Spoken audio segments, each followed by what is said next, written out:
It can only be attributable to human error. You're entering paranormal. He meddled in things that you people. He meddled in Slug. things. He meddled in things. Where will we go next? Just a phantom from another time. No one, Mr. Mulder.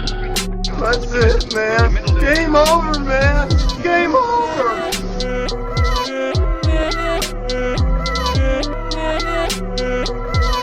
That is one big pile of shit. Hello everyone, welcome to Cryptid Campfire. I'm your host, Eli Watson, and today I am joined by a very special guest. His name is Ben Walgate of the 401 Files on YouTube. How you doing, Ben? Yeah, I'm really well, thank you. Really well. Yeah, so Ben, you're based in the UK, and you are a UFO researcher? Yeah, I would consider myself UFO extraterrestrial research, yeah. Yeah, and so this is really interesting because we haven't really talked to a whole lot of UFO researchers on the show. It's mostly, Bigfoot or lake monster related. So I want to welcome you as the first kind of UFO researcher on the show. Oh, wow, thank you.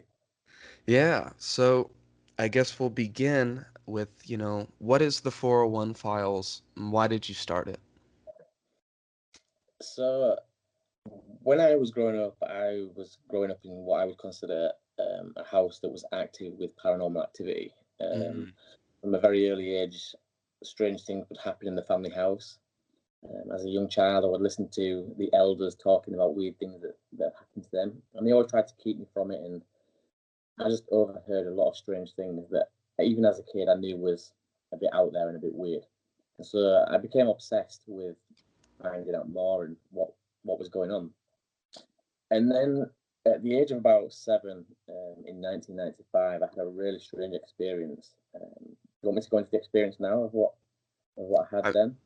If you would like. So when I was 7, I was in the Cub Scouts, and we'd been on a weekend camping trip, and everything was fine. The camping trip went great. There was nothing untoward during this trip at all. But when we was coming back, we was on this little minibus, and I was sat right at the back of the bus. There was just me and one other of my friends. And the Cub Scout leader stood up in the middle of the bus and basically said, "Look, does anybody need a toilet break? Because we're going to pull over soon, and that'll be a great time to jump off, stand at the side of the road and take a pee." So me being 7 years old, sat at the back of the bus with my friend. He was like, "Yeah, we want to get off." So we jumped off and stood at the side of the road. And this was a completely random stop. This was just like I said, pulled over randomly at the side of the road. And where we were stood in front of us was a little embankment, like a little slope. And I was a shy kid. I didn't want to stand at the side of my friend taking a pee. So I decided to move up this little embankment. And at the top, when I got to the top of the embankment, I looked out in front of me, and it was quite a dense woodland, like not too overgrown that I couldn't see through. But I'd say you would have to push your way through it if you tried to enter this wood. And I'm stood there, I'm taking a pee. Behind me, I can still see the bus. And by this point, my friends got back on the bus, so there's just me stood there. And I noticed something in the woods move off to my left.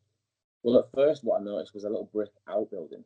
There was some kind of a brick outbuilding. There was bricks missing from it, ivy growing all over this thing. And it was fairly obvious, no longer in use. It looked abandoned and derelict. I was confused as to what this brick building was because there was no other buildings attached to it. There was no other house in this wood. It was just this little brick building. It looked like somewhere where you would store tools at some point in time. And so that was quite strange to me. And then as I'm looking at this thing, I noticed some movement off to the left. And I saw what looked to me like a reptilian. And I know that sounds strange. I know that sounds far-fetched. And I even cringe having to say that word because as a logical thinker, it shouldn't be something that people see. And whenever I hear people talking about the reptilians, I always have to take a back seat and think, well, that sounds far-fetched, it sounds crazy. But this thing is exactly what people describe, like David Icke and these different people. There's no other way. If there was another word I could use to describe this thing, I'd use it. But the only thing I can describe it by is calling it a reptilian. So it was stooped over. It was about 6.5 feet, close to 7 feet. It walked with its legs past its knees when it walked, really long arms. It kind of dragged, and it had a really small head in proportion to its body. It didn't seem phased in any way. When we made eye contact, when it looked at me and I looked at this thing, it didn't seem phased. It kind of just glanced up at me and carried on walking off to my left. And at first, as a 7-year-old kid, I just instantly assumed that this was some kind of a prank, which wasn't unusual. Like the Cub Scout leader would prank people from time to time, but not in this way. It would be silly little jokes back at the Cub Scout base, things like that. Sure. And so I watched this thing, and then the Cub Scout leader shouted up to me that we need to get back on the road and start heading off again. And in my head, I thought, right, okay, I'm not going to fall for this prank. I'm not going to let anybody have one over on me. I just won't mention it, and then the joke will be on them. So I got back on the bus. I went to the back, sat down again with my friend, and the whole journey home, I was waiting for somebody to say, "Ha ha! Did we get you? Did we scare you?" And nobody ever did. Nobody said anything about this green creature that was walking through the woods. And I waited and I waited. We pulled up back at the Cub Scout building. Our parents were there waiting to greet us and get us in the car and take us home. And again, nobody ever mentioned anything, and never has since.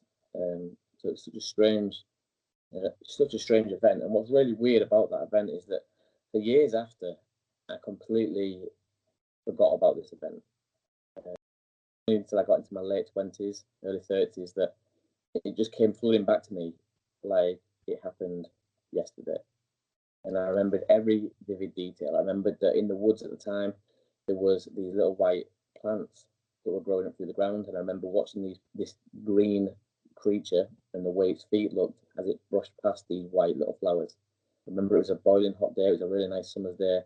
And yeah, it was just such a vivid memory. Wow. Very, very strange. That's pretty wild. Yeah. Wow. Yeah. So, and since then, I mean, you would assume that I would have dived into the paranormal side of things. Like I said, when I grew up in the house that was quite active, that was my main point of interest. But I always did have an interest in extraterrestrials and UFOs as well. So, this experience at 7 years old, really set me in good stead to talking about these things a lot with like-minded people. And then as I got older, obviously YouTube came around and people started making videos of these things, and I just thought this would be a great chance for me to get on board and share some of my ideas, my theories, and also listen to other people's as well. Yeah, that's awesome, man. And I mean, you've gathered quite the following. I think over 6,000 followers on YouTube or subscribers. Yeah.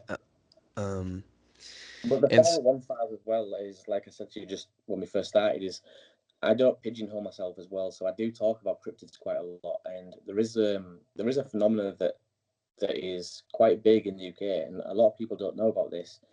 But people talk about a wild man. People have a lot of sightings of these wild men, and it's something that I've never experienced.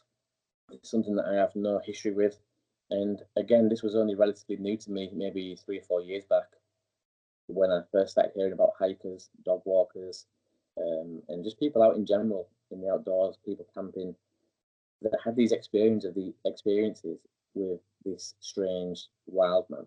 And some people say that it's the UK's Bigfoot. It's not a Bigfoot as such, but it's a lot smaller. And yeah, this thing is getting seen quite a lot over here in the UK. So I started exploring that idea as well, going out and making videos, exploring that, looking for prints, talking to people about the subject. And yeah, that's kind of taken me down another rabbit hole as well. Sure. So, are you an avid camper? Yeah, I love wild camping. I get out maybe 3 or 4 times a month. Obviously now with COVID, it's a lot harder, but once this is blown over, I'll be back out again. Oh, that's awesome. Yeah. Yeah, camping's a lot of fun. I don't know if you've heard of Alex Pedikov. No, I'm not He's familiar. he's based in New Hampshire. He's done a documentary. He's done several cryptid documentaries. On the Trail of Champ being one. And that one's available. I think it's like 5 parts on YouTube or something. He also did one it's called Lions of the East. It's about mountain lions in New England. where Yeah. they're technically still extinct. But the reason I bring him up is because he and I like to go camping sometimes, and we're real close, and I thought it would be cool. Yeah, camping's great for many different reasons, mind, body, and soul. So I really do enjoy camping, and the Oh, inspiration as well. When you're out in these places and you start sitting around a campfire thinking about some of the stories people have come away and told and experiences they've had in some of these areas that I explore. And I'm sure if some of your listeners go to my channel, you'll see that these are the type of places you would expect something like this to happen. So yeah, it's great for inspiration. right. And so I was going to ask you, uh, what is some of the equipment you bring when you go out into the woods like this? What are some of the things that you consider essential to have with you when you're investigating out there? The biggest tool is an open mind. I would definitely suggest that if you're going Mm, to get into these things, um, is try and keep a level playing field. Like, you want to be an open-minded skeptic. So you want to be open-minded about things, but skeptic at the same time. You don't want to jump straight to conclusions about anything. Always question everything. And then beyond that, equipment-wise, I take a camera. I've got a Canon G7X, which I can flip the screen so I can see myself as well as I'm recording. I have my drone, which is a DJI Mavic Mini. mm. And as far as equipment goes, I need to get some game cams. This is something that I've been thinking about buying for a while. Is maybe 3 or 4 different game cams. And Oh, yeah. further down the line as well, I'd like to get some night vision, I suppose. Yeah, night vision can come in handy, especially those game cameras. Yeah. Uh, yeah, that's awesome, man. Uh, so as you mentioned before, you use 401 files to kind of share some of your own personal theories about extraterrestrials, maybe some cryptids. Uh, Perhaps you can kind of give us some of your theories, I guess beginning with extraterrestrials first. What do you think they are, or where do you think they come from?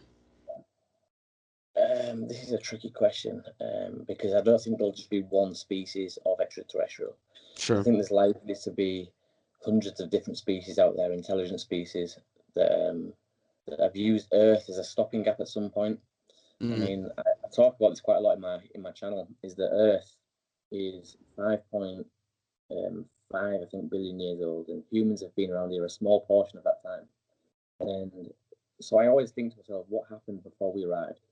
I think that other people will have passing by will have stopped here at some point and continued to do so. So who they are, I'm not sure. It could be one of hundreds of different species, but I think that they would be fascinated with us. And a lot of people argue with me about this and say, why would they be fascinated with humans?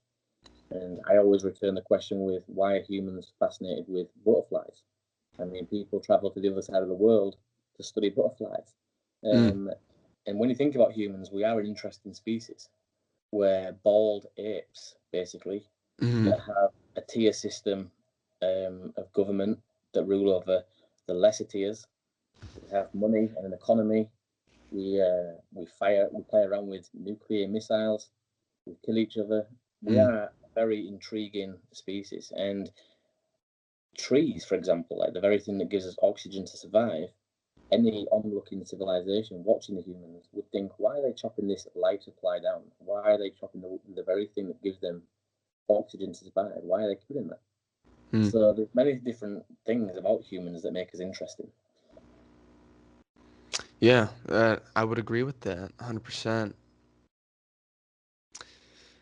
We're definitely a unique species. I've been listening to a lot of philosophies. I don't know if you've heard of Stephen Jay Gould. Um, he was an American philosopher back in the 70s. He kind of had some interesting things to say about Darwinism that stirred up some controversy, but uh, I guess he brings up just how unique humans are, and kind of for the reasons you just said, that, you know, we have such a capacity to for destruction, but also a capacity for creation and to study things as well. And I think that's very interesting and would be, humans are even interesting to other humans. I mean, that's why we have what sociology and other things like Exactly. that. So is it that much of a stretch to, I guess that another species probably more intelligent than our own to study us? I don't think Yeah. it's I don't think it's too far. And I am quite not controversial. I am quite a hypocrite as well, because Mhm. my theory does change, and I think this is another healthy thing: is that if you set out and you have one theory about something, don't feel like you have to defend that forever, because things change, new evidence comes forward, and my theories are always changing. And Mhm. so, like I've mentioned at the start of this, where I said there'll be hundreds of species, maybe only a small portion of them are interested in humans and how we behave, and maybe there's another portion of extraterrestrials that are interested in our genetical side, like trying to create um, half humans, half extraterrestrials by stealing DNA and eggs from women, because this is something we hear a lot about in abduction cases as well. So I Mhm. think it'll be everything. I think the whole across the whole board of reasons why extraterrestrials will be interested in humans will be taking place. I think there won't be just one set reason. Oh yeah, absolutely. Yeah, that's a big thing, the alien human hybrid theory. That's Yeah, uh lots of people have said that they've reported seeing some of these, being abducted years later after they've had uh what would you call it? Procreation material taken from them. yeah. Just And like being artificial insemination, basically, is what it right. is. Yeah, And being shown, the offspring, you yeah. know, That's a freaky. I hear about that, and it fascinates me no end, because I can imagine something like that happening. Um, that's I don't know. I don't like that. It's scary. I, I don't. I don't like the idea. It makes me cringe at the thought of it. But when people tell these stories, and there's plenty of these people telling the same story, um, as well, that's a great little. It gives us an insight, doesn't it? What these extraterrestrials are about, because they are. If that is what's happening, and they are bringing people back years later to meet the offspring, then there's some level of compassion there. These aren't just robotic beings, because why would they want to show you offspring? I mean, that seems to me like a compassion. Um, um, it seems like somebody who's got a bit of compassion, Right. not not the stereotypical little grey alien robot type beings that we would assume. So yeah, that's quite a nice little insight into their behavior as well. Sure. Yeah. So you were discussing this wild man a little bit earlier. Yeah, I've heard of this wild man of Britain before and heard it described as, the Bigfoot of Britain yeah, or the UK. And it's interesting that you said that it's not Bigfoot per se. And yeah. what exactly do you mean by that? So when I talk about the wild man of the UK, or the European Bigfoot, as it's otherwise known, people instantly assume that it's this 10-foot tall creature covered in hair, like you would find in the Pacific Northwest. Mm. Um, and it's not. It's a much smaller version, a very hairy being nonetheless, but it looks more Neanderthal, more ancient, and very much like early man. Mm. But again, it's just as elusive. People do swear by seeing this thing, and prints have been found, and many people have cited this thing. So it is something that I'm interested in, because credible people are seeing this thing. If it was just your everyday crackpot coming forward with some strange claim while out on a hike, probably wouldn't entertain this. But many um, credible people are talking about this. Right. And you've talked to several witnesses, huh? That's right, yeah. Oh, Um, wild. People like farmers, for example, that have strange cattle mutilations, and Mm. they report finding tracks on their land, and they report seeing things in the nearby woods. Things of this nature um, relate heavily to what people describe as the wild man of the UK. Sure. And it's interesting you bring up cattle mutilations because that's another thing that kind of crosses over into the extraterrestrial Yeah, area. And I know you have a video about the Bigfoot extraterrestrial connection. yeah. Perhaps you can fill me in So a this little is bit about that? Yeah, certainly. So this is a really controversial topic. I understand that, and this gets everybody's this ruffles everybody's feathers because not everybody wants to believe that there might be a connection between the two. But if this was a crime, if this was some kind of murder case, and we had to go solely off the evidence, all the evidence suggests and points at something being supernatural. Not supernatural, more extraterrestrial.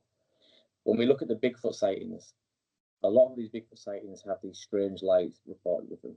Either before or shortly after seeing a Bigfoot, many people report seeing strange lights. Then there's the foul smells. Again, this crosses over into the UFO phenomenon and the abduction phenomenon. Just before people pass out or black out, they report experiencing some kind of foul odor. Then it would explain why some of these prints just mysteriously disappear. People can be following a trail, and then there is no longer footprint, no more footprints. It's like it's almost vanished into thin air. The very fact that it's as elusive as it is, I mean, you look at all the animals we've discovered on Earth. We've discovered thousands and thousands of tiny little insects and many, many different mammals.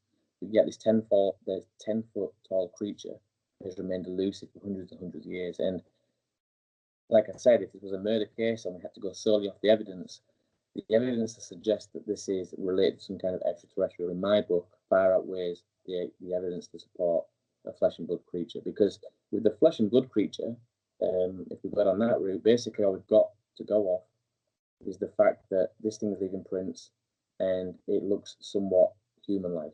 That's it. That's literally all we've got. But in the if we throw the UFO side of things in there, we've got the lights, the smells, all these different things that can cross over into the UFO phenomena as well. And I get that. I get that people want this to be a flesh and blood creature. I do more than anything. But like I said, if we just keep an open mind and we don't get pigeonholed, the evidence doesn't suggest that.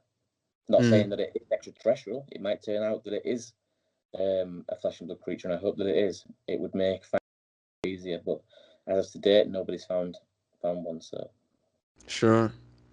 I'll just throw this out there. There have been a couple reports, at least in continental North America, of Sasquatch or Bigfoot being seen up in trees. And so one theory for the tracks just disappearing is that they just jump up into the tree and travel that way. So I don't know. It could be a possibility. That would be thought. That definitely could be a possibility. If that is what this creature's doing, if there's a 10-foot tall creature leaping off the ground into trees, that would explain why the prints have gone. But again, people talk about mind chatter, telekinesis, some kind of communication without speak. And again, when we look at the extraterrestrial phenomena, how many times do we hear that? How many times do we hear people saying that communication was had, but not through speaking, more telekinesis and telepathy? So just yet another thing that goes in favor of the UFO, the extraterrestrial theory. Yeah, it's definitely interesting to say the least. And the thing is, like, the evidence is overwhelming that a Bigfoot, I think we can all agree, is a massive creature. Not always, but a mass majority of the time, these things are 7 foot upwards. Sure. And to think that it could be coming in some kind of a craft and it's pressing dials and all types of buttons and flicking switches, I don't believe that that's what we're looking at. If anything, maybe this creature has found a portal or is a way to our planet, or it's been brought here by something else to do the hard labor. I don't know. I don't know the answers. I don't think any of us do. But maybe that's just another theory. I mean, why would you risk being seen when you can get something else to land on another planet and do the hard labor for you? Because we always see Bigfoots, or the majority of time, in forested areas. I know we do see them in boulder fields, but again, we see UFOs a lot of the time in forested areas. Yeah, that's very true. It's in Bigfoot or Sasquatch-like creatures aren't always, huge like that. I mean, when you really start researching the Yeti, you start to discover that the Yeti isn't some huge 10-foot tall, white-covered, beast. It's more like a 5 to 6 foot tall, red hair covered kind of animal that's kind of skittish, it seems. So yeah. But you have another video and this one really caught my attention, about Britain's Roswell. Can you share a little Yeah. bit about what that is? Yeah, so in 1980, a famous case happened here in the UK, a forest called Rendlesham Forest. You may be familiar with Rendlesham Forest, famous UFO incident. Um, Mm. and basically, what happened is Woodbridge Base, which is based in the middle of this forest, was owned by the US. And in 1980, strange lights were reported from the front gate. Two guards stood at the front gate, thought that they saw an aircraft come down into the nearby forest. So they radioed back to the control tower and said, "We believe there's a plane that's come down. Can we move away from the gate, leave our post, and go investigate?" Hmm. And they were given the go ahead. They were given the all clear to do that. And when they started to get approached where they thought this craft had come down, all the radios started to start playing up. They started crackling. There was no communication back to base, and these two guys observed a craft that had landed in the forest. And one of the guys, Jim Peniston, he basically started to make notes in his notepad. He did a little sketch, and they basically left the area because this thing shot up into the sky, moved out into the nearby field, started firing laser beams down in the field, and this thing came back 2 nights in a row. The second night, the base commander, Colonel Holt, he was adamant that he was going to disprove this thing. He was going to show everybody that this wasn't a UFO. What the guys had seen was probably something explainable. So he put his own team of men together, and on the second night when this thing appeared, the base commander, Colonel Holt, took his team of men, and they went out there and he documented everything. There's even radio recordings or audio recordings, sorry, of what he was seeing in live time, and just a fascinating case. This thing went back across the base, started firing lasers down into the hangars. It was picked up on radar. Lots of really strange things, and in the area where the guys claimed to have seen this craft just hovering a few feet off the ground, trees won't even grow in that area anymore. And Weird. locals of that area, when they were interviewed after, said that big trucks came the very next day and took all those trees out of the area as well. So there's a lot of strange things went on in that case. Strange. Do you know, has anyone gone there to test for possible radiation? Yeah, the background radiation. I think when they tested, it was 4 or 5 times higher than background radiation levels in that area. So there was also indentations in the ground. So there's physical evidence on the ground where this thing had maybe put some legs down or something like that. Whoa. But when one of the guys walked around this craft, he actually went up to it and he touched it with his hand. Years later, he came out, and I think he's wrote a book about this now. And he said that lots of strange images were flashed into his head, and this code was given to him, and a very, very strange case. Huh. Lots of twists and lots of turns. But in my video that I did on my channel, me and my friend Junior, a guy that often turns up in my videos, we went there and to document this.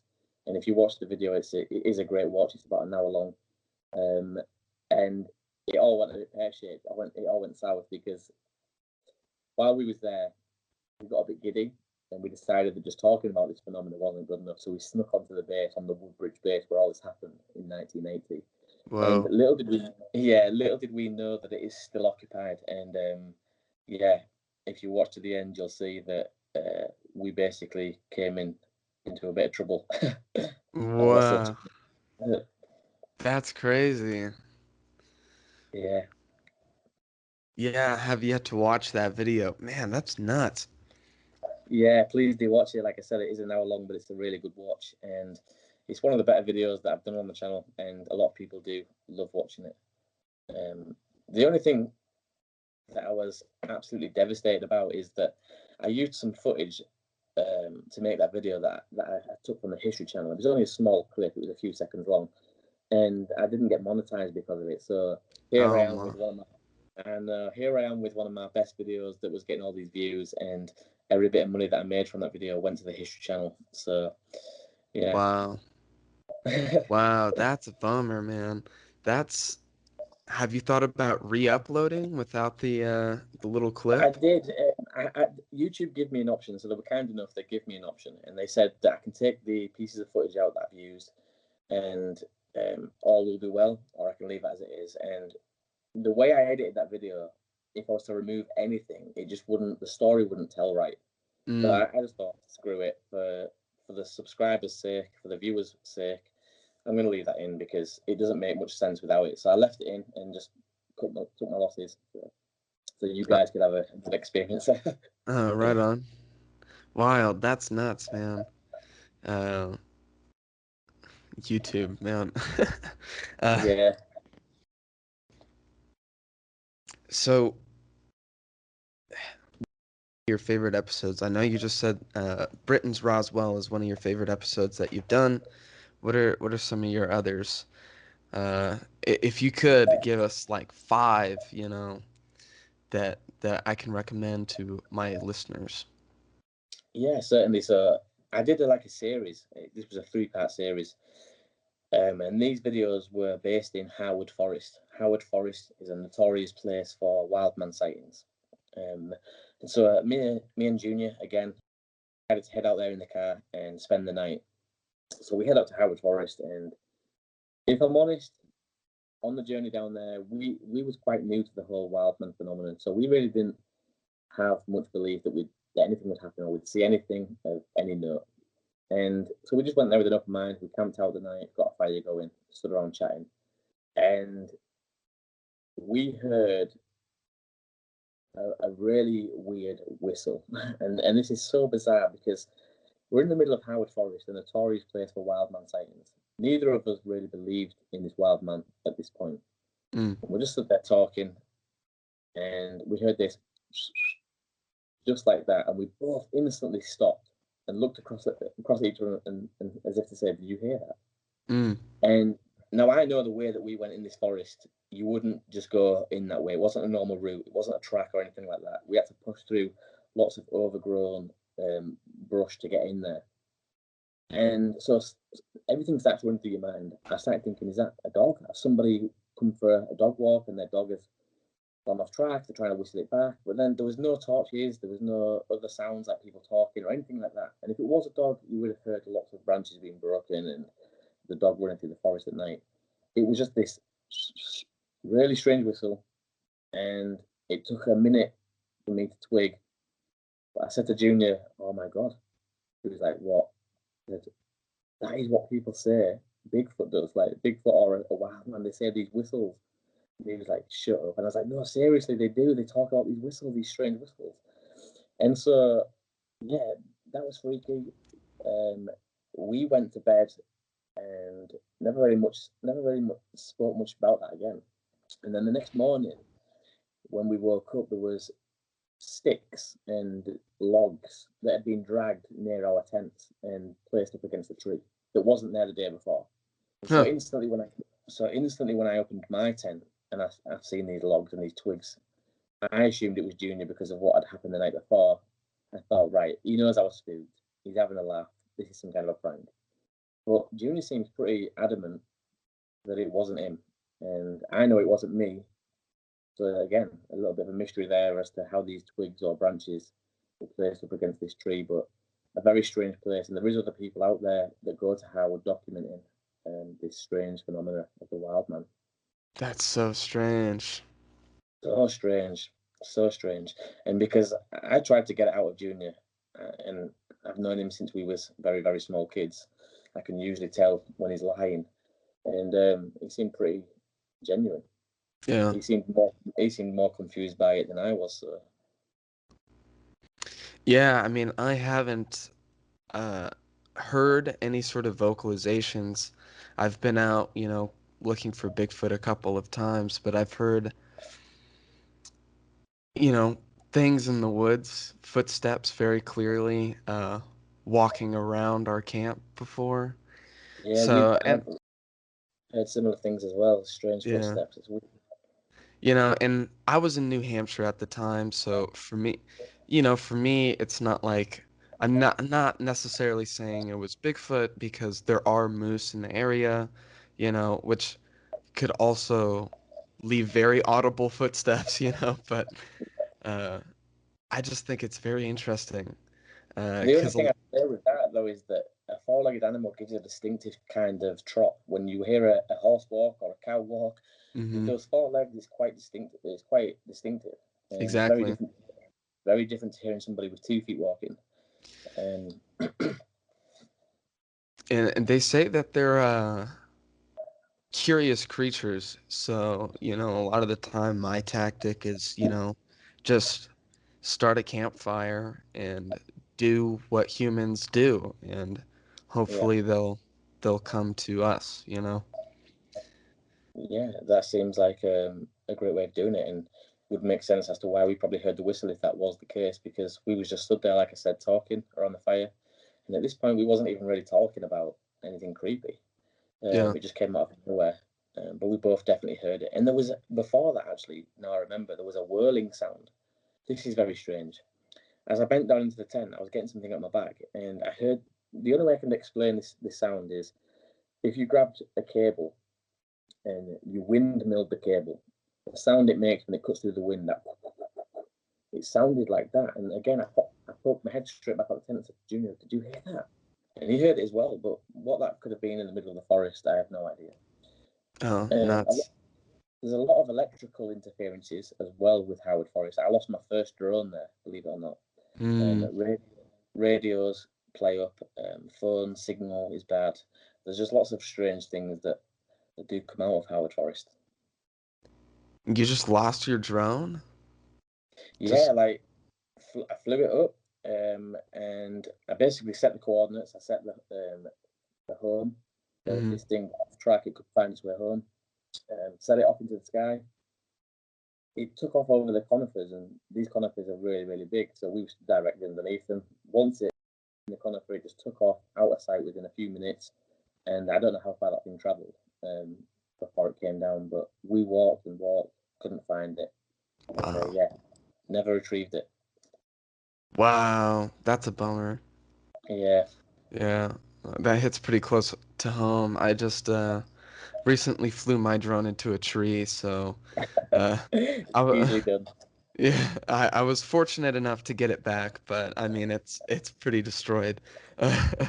So I've had a few close misses with trees. It is easily done. yeah, I was yeah, I don't know. I wasn't really piloting it. I was setting it to land, and Yeah, a couple of times, it's been really close to a tree and it will move itself over. So yeah. like, I think I've experienced this. I think it drops out. That's mm, my only explanation for it, because I know exactly what you're saying. When I go, because sometimes I try to grab some B-roll of the drone just flying through this opening in the trees, and I know exactly what you mean. The drone does drift left and right closer to the trees, and you think, "What are you doing?" yeah, right, Yeah, right. And so it just kind of it decided to just let's try to fly through these branches, and it just did not work. But so you mentioned, the reptilian sighting earlier, yeah. and do you, in some of your paranormal experiences when you were younger, do you have any personal experiences with UFOs uh, or anything really? No, I've never seen UFO. I've never seen UFO. I've never seen anything close to the reptilian creature, if that's what we're going to call it. I've never seen anything close to that since that day. Mm. And yeah, I've never seen a UFO. I'd love to see a UFO, but off from a distance. That is one thing I would really love to see. But as of yet, I've had no experience with UFO personally. Oh, right on. I mean, neither do I. I would like to, but as you Yeah, said, at a distance, I'm not sure if I uh, want to be abducted by aliens or no. uh it seems But pretty. it just makes me think. Like when I look back at this time in my life when I was 7 in '95, and I think back of this situation with this creature walking through the woods, like from that one event happening, so many questions open up. Like, why was it there? What was this thing? Why wasn't it bothered that I'd seen it? Like, Mm, the feeling I got was that it knew I wouldn't say anything. somehow, somewhere, I'm not sure, but this thing knew that I wasn't about to run off, start screaming. It was just so. It was like it does this every day. It was just such a weird thing. There was nothing normal about this experience. Wow, that's really strange. Wow. Especially because, Sasquatch sightings, they just, as soon as they're seen, they just book it into the woods. Yeah, this thing just so blasé. Walked through the woods. Like I said, I heard something move. I looked up away from this brick building that was overgrown with ivy and derelict. I looked up to where I'd heard this noise, saw the creature or whatever it was. It saw me, and for a split second or two, we carried on looking at each other. It walked on, and then I got called back to the bus. But at no point did this thing try to run, make a noise, like growl at me or nothing. It was just so surreal. That's crazy. I mean, what Um, was it doing there? Like, why would there be a green 6.5 foot creature with a very small head, long over proportional sized arms, walking through the woods? Because this was a very random stop. This wasn't like a toilet stop with a designated toilet block. This was just pulled over at the side of the road. And I think that caught this thing off guard. I think that whatever it was just a chance encounter. Right place, right time. wow, that's insane. That's It not, is, and like I said, whenever I have to talk about this story, I always do cringe before I start speaking about it because instantly, the minute I mention the word reptilian, I know that people are going to think I'm crazy, and I understand that. If I'd never had this experience and someone was telling me about this, I would think the same. I would think you're crazy. But like I said, if there was another word I could use to describe this thing, then I would use it. But the only thing that comes close to describing what I saw is a reptilian, and not a reptilian with like it didn't have scales. Like this thing didn't look like a lizard. It didn't have a tail. It just looked like an upright human. Well, not human. That's not the right word to use. It looked like a mm, bipedal creature that was green from head to toe with a very small head. The eyes didn't look anything special. They wasn't these big black eyes that we commonly hear of with the alien greys or anything like that. mm. But yeah, very strange. I mean, wow. And I know what you mean by it almost discredits you when you use the word, reptilian, It does. It really does. Yeah. and I should know, I live in LA. According to some, that's the reptilian capital of the world. Oh, That, really? I don't know, all the celebrities being reptilian Yeah. people. Ah, right. Okay, I see. Yeah. Yeah, or, Washington, D.C., full of lizard Yeah. people. But, Yeah. um, I guess before we kind of end this here, did you have any questions for me? Um.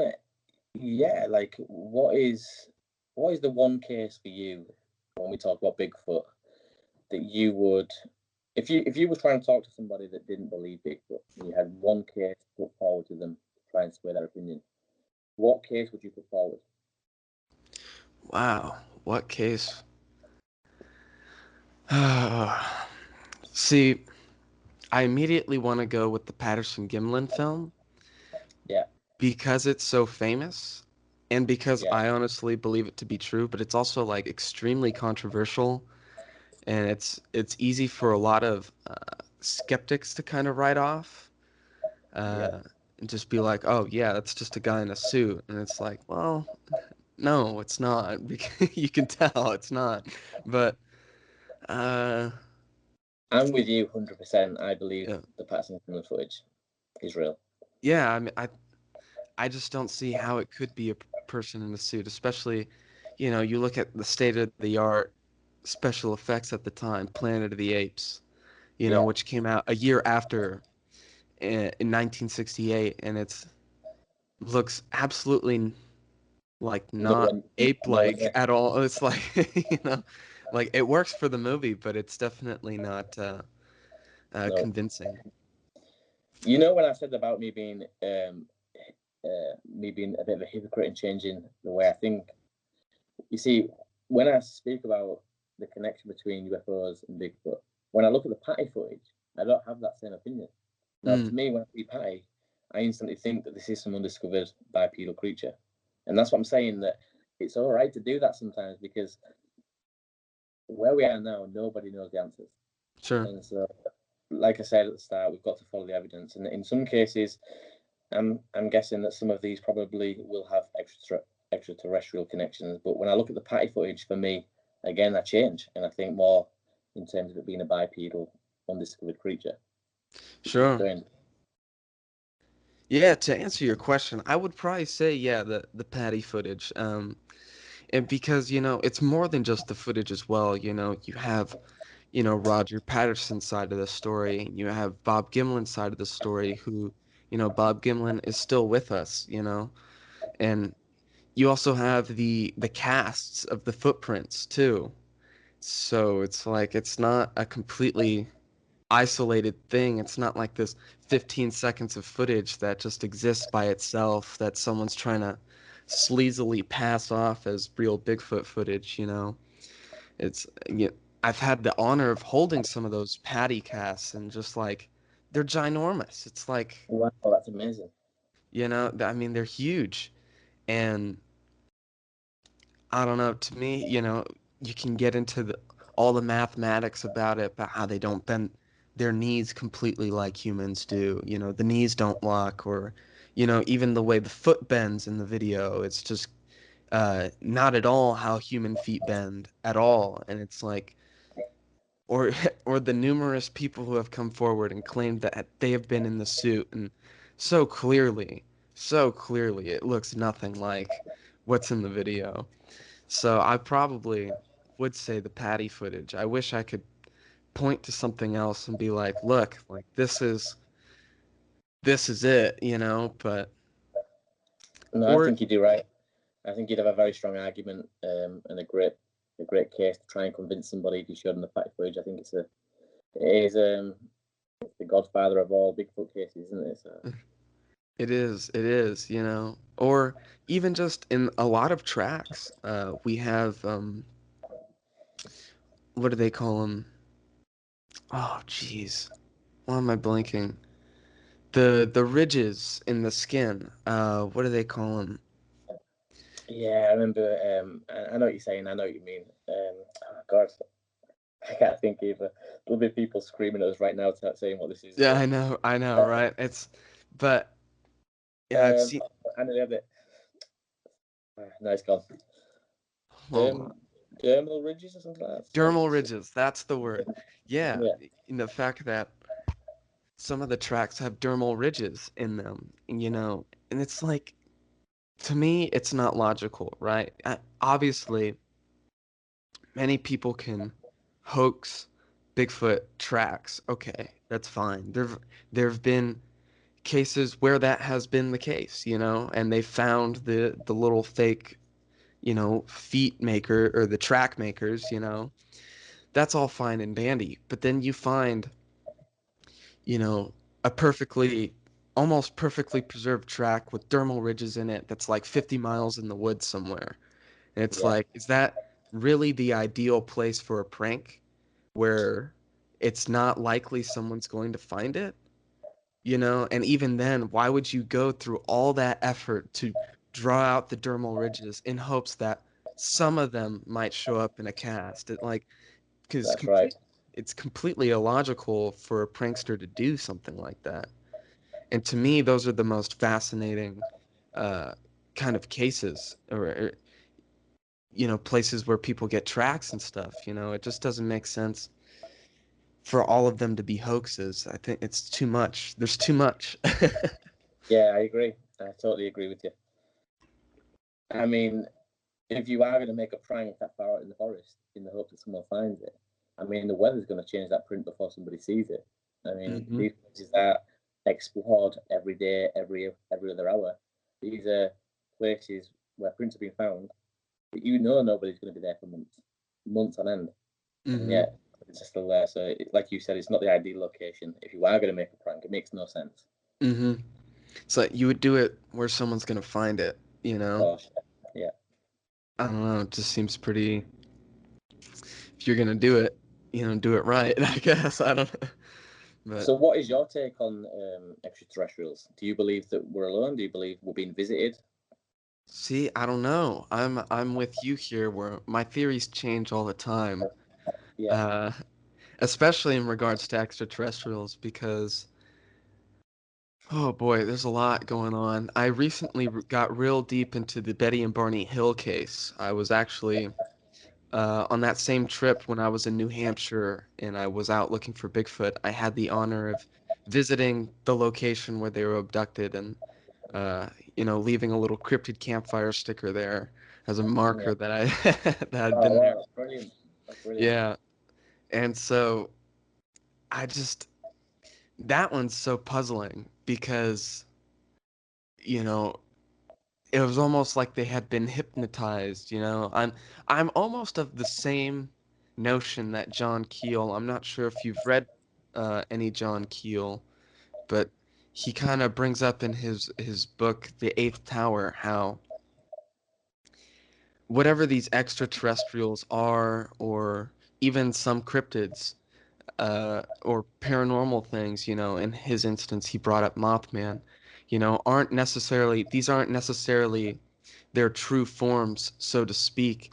They're, as you mentioned, they're followed and preceded by bright lights. And a Yeah, lot of the times, bright lights are able to hypnotize people induce them into a trance-like state.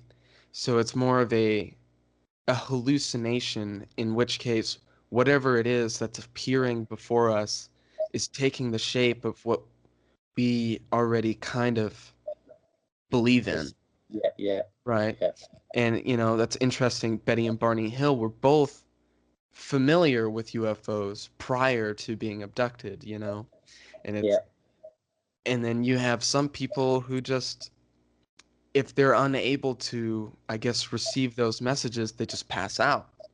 And that's happened in several, I think in great. That's a the great past, point. right, the Pascagoula case, it was those two fishermen, and one was awake for the whole thing, and his buddy just passed out.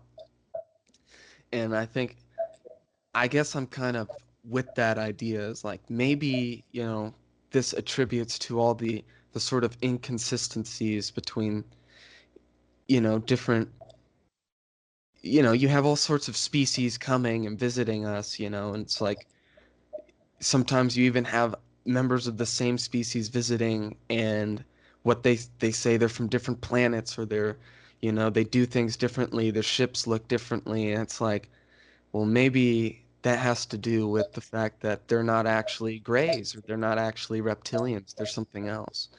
But Yeah, and we just don't know because that's just what we're perceiving. yeah. It's a hard question to answer. Is what I asked at the start, and it's like somebody saying to you, what are humans like? Hmm. Now, that question is so vast because there's Mm, so many different types of humans and so many different attributes that make up humans and behavioral characteristics that you can't just say what humans are like because it's a broad area, it's a broad topic. It's like true. saying what do humans eat? I mean, you have vegans, you have vegetarians, you have all these different things. I mean, people eat many different things. You can't just put one title or a tag on that question. It's just a very broad topic. Sure. Oh yeah. I never even looked at it that way. That's very true as well. Uh, I guess I should have thought about that because I guess one of my complaints with this is kind of a tangent, but one of my complaints with Star Wars is Yeah, the fact every planet is just a single biome. And it's like yeah, you have the desert planet. It's like this entire planet is just a desert, and it's like there's no yeah, sort of differentiation. It's like could you imagine if Earth was just a desert? It's like be yeah. a big desert, you know. It'd be um, it'd be a strange place to say the least. Yeah. But again, like how would that dictate the way life evolves? Like if it's just one barren landscape, the life that we would find on there would be completely different to somewhere like as versatile as Earth. And you Sure. have many different species. I mean, so life is a great thing, and the way it takes hold and forms itself. Um, in relation to its surroundings is an amazing thing to see. You don't see fish with legs. You know what I mean? Like fish all have fins and tails, and Yeah. it's just an amazing thing. You also have flying fish, which are able to propel Yeah, themselves into the air. It's like crazy stuff. yeah, life is fascinating. It is fascinating. Yeah. I think this gives us a good little close here. Yeah, I do too. It's been a brilliant chat. It's been great chatting with you. Yeah. So before we leave, would you mind telling us how to find you online, how to find the 401 files online? Yeah, certainly. If you go on YouTube, you type in 401 files. It's not the 401 files, it's just 401 files. You'll find me on YouTube there. And you'll also find me on Instagram and Facebook as well.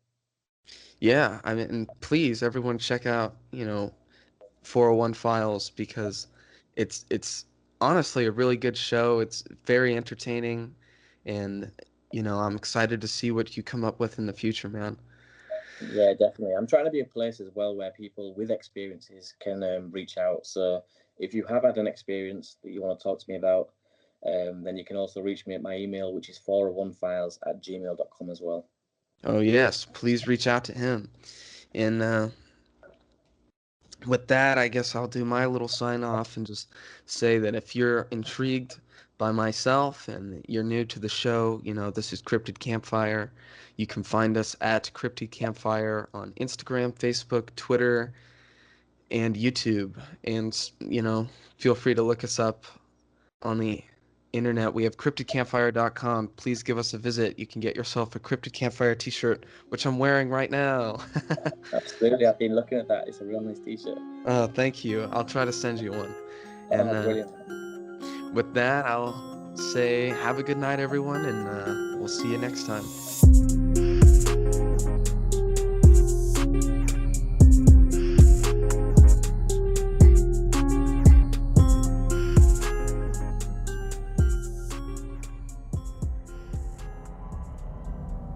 This podcast is a part of Straight Up Strange Productions.